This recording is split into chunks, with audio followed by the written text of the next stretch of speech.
119 मंदोदरी का विलाप। मंदोदरी का विलाप। युद्ध की समाप्ति पर श्री राम ने मतली को सम्मानित करते हुए इंद्र के दिए हुए रथ को लौट दिया। तत्पश्चात उन्होंने समस्त वानर सैन्य नायकों की भूरी भूरी प्रशंसा करते हुए उनका यथोचित सम्मान किया। फिर वे लक्ष्मण से बोले, सौम्य, अब तुम लंका में जाकर विभीषण का राज्याभिषेक करो, क्योंकि इन्होंने मुझ पर बहुत बड़ा उपकार किया है। रघुनाथ जी की आज्ञा पाकर लक्ष्मण ने प्रसन्नतापूर्वक सोने का घड़ा उठाया और एक वानर युद्धपति को समुद्र का जल भर लाने का आदेश दिया। उन्होंने लंकापुरी में जल से भरे उस घट को उत्तम स्थान पर स्थापित किया। फिर उस जल से विभीषण का वेदोक्त रीति से अभिषेक किया। राजा सिंहासन पर विराजमान विभीषण उस समय अत्यंत तेजस्वी प्रतीत हो रहे थे।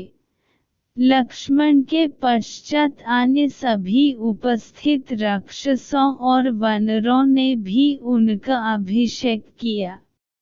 विभीषण को लंका के सिंहासन पर अभिषेक देख उसके मंत्री और प्रेमी अत्यंत प्रसन्न हुए। वे श्रीराम की स्तुति करने लगे।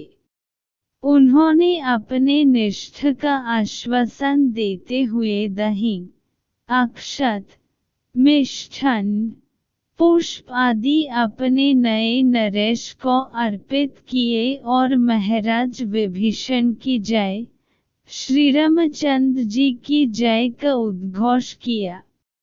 विभीषण ने सभी प्रकार की मांगलिक वस्तुएं लक्ष्मण को भेंट की और रघुनाथ जी के प्रति भक्ति प्रकट की।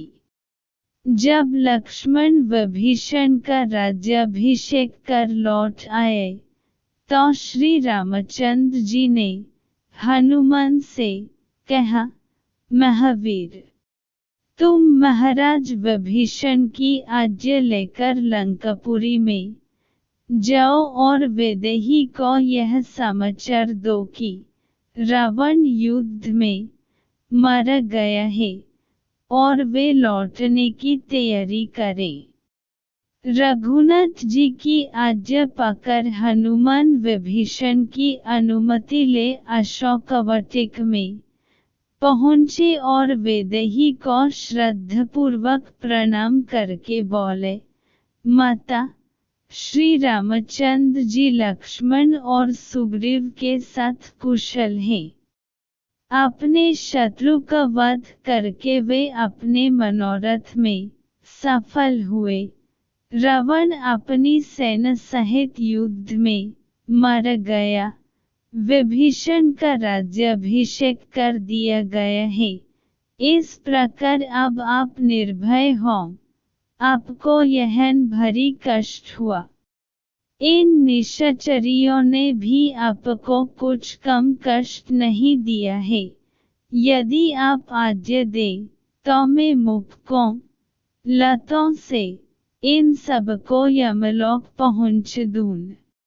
हनुमान की यह बात सुनकर सब निशाचरियन भय से थर थर कांपने लगी, परंतु करुणामयी सीता बोली, नहीं वीर, इसमें इनका कोई दोष नहीं है। ये तो रावण की आज्ञा का ही पालन करती थी। इसके अतिरिक्त पूर्वजनित कर्मों का फल तो मुझे भोगना ही था। यदि फिर भी इन दासियों का कुछ अपराध हो तो उसे मैं क्षमा करती हूँ। अब तुम ऐसी व्यवस्था करो कि मैं शीघ्र प्राणनाथ के दर्शन कर सकूं।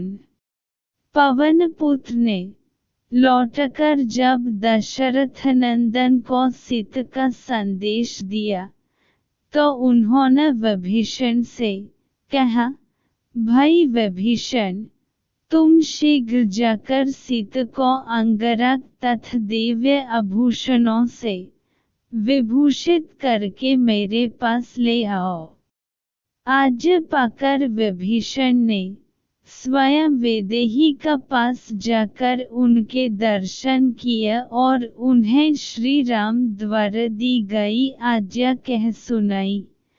पति का संदेश पाकर सीता श्रृंगार कर पालकी पर बैठ विभीषण के साथ उस स्थान पर पहुंची जहां उनके पति का शिविर था।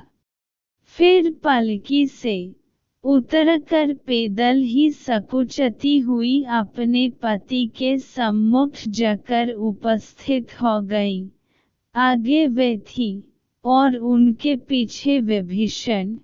उन्होंने बड़े विस्मय, हर्ष और स्नेह से पति के मुख का दर्शन किया। उस समय उनका मुख आनंद से प्रातःकालीन कमल की भांति खिल उठा।